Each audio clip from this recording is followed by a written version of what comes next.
ਜਿਹੜੇ ਕਿਸਾਨ ਆਗੂਆਂ ਨੇ ਵਧੀਆ ਫੈਸਲਾ ਲਿਆ।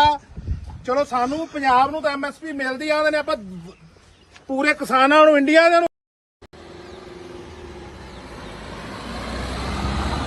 ਇਸ ਟਾਈਮ ਅਸੀਂ ਪੰਜਾਬ ਰਾਜਸਥਾਨ ਦੀ ਬਾਰਡਰ ਤੇ ਪੰਜਾਬੀ ਖੜੇ ਆ ਤੇ ਦੇਸ਼ ਦੇ ਵਿਦੇਸ਼ ਦੇ ਲੋਕਾਂ ਨੂੰ ਦੱਸਣਾ ਚਾਹੁੰਦੇ ਆ ਸਾਡੇ ਹਾਲਾਤ ਇਹ ਜੇ ਬਣ ਗਏ ਨੇ। ਆ ਗੱਡੀ ਤੁਹਾਨੂੰ ਟੱਪਦੀ ਦਿਖਾਈਏ।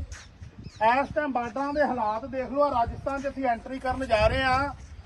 ਇਹ ਹਾਲਾਤ ਬਣ ਗਏ ਨੇ ਵੀ ਪਤਾ ਨਹੀਂ ਅਸੀਂ ਭਾਰਤ ਦੇਸ਼ ਦੇ ਵਸਨੀਕ ਹੈਗੇ ਆ ਕਿ ਨਹੀਂ। ਇੱਥੇ ਕਿੰਨੇ ਕੁ ਲੋਕ ਨੇ, ਕਿੰਨੇ ਕੁ ਕਿਸਾਨ ਨੇ, ਤੁਸੀਂ ਦੇਖ ਲਓ। ਮੌਕੇ ਤੇ 4-5 ਹਜ਼ਾਰ ਕਰੋੜ ਦਾ ਜਿਹੜੇ ਭਰਾ ਕਹਿੰਦੇ ਨੇ ਤੁਸੀਂ ਦਿੱਲੀ ਨਹੀਂ ਜਾ ਰਹੇ ਇਸ ਟਾਈਮ। ਚਲੋ ਸਾਡੇ ਕੁਝ ਕਿਸਾਨ ਜਥੇਬੰਦੀਆਂ ਨੇ ਪ੍ਰੋਗਰਾਮ ਦੇਤਾ, ਅਸੀਂ ਰਾਜਸਥਾਨ ਦੀ ਹੱਦ 'ਚ ਜਾ ਰਹੇ ਹਾਂ। ਸਾਡਾ ਇਹਨਾਂ ਬਾਰਡਰਾਂ ਸੀਲ ਕਰ